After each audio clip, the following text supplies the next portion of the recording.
Praise the Lord. Good morning. ఈరోజు దేవుని వాగ్దానం కీర్తనలు 145:19. తన యందు భయభక్తులు గల వారి కోరిక ఆయన నెరవేర్చును. వారి మొర ఆలకించి వారిని రక్షించును. ప్రియమైన దేవుని బిడ్డలారా, చాలా మందికి ఎన్నో రకాల కోరికలు, ఆశలు కలిగి ఈ లోకంలో జీవిస్తూ ఉంటారు.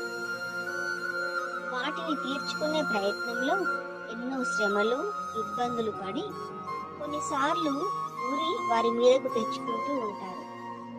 అయితే ఈరోజు దేవుని వాగ్దానం, తన యందు భయభక్తులు గల వారి కోరిక ఆయన నెరవేర్చును. వారి మొర ఆలకించి వారిని రక్షించును. కేవలము ఆయన యందు మనం భయభక్తులు కలిగి ఉంటే మన కోరికలు, ఆశయాలు అన్నీ కూడా ప్రభువే నెరవేర్చుతారు. అంత మాత్రమే కాదు గాని వారు మొరపెట్టినప్పుడు వారిని రక్షిస్తారు.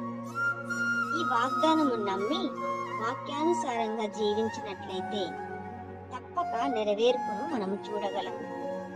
ప్రార్థన. తండ్రి, మీరిచ్చిన వాక్యం కొరకే వందనాలు. ఎంతమంది బిడ్డలు ఈ మాటలు వింటూ ఉన్నారో వారి జీవితంలో ఈ యొక్క వాక్యమును నెరవేర్చండి. వారిని, వారి కుటుంబాలను దీవించి ఆశీర్వదించండి.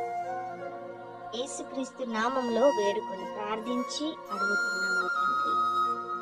ఆమేన్. ఆమేన్.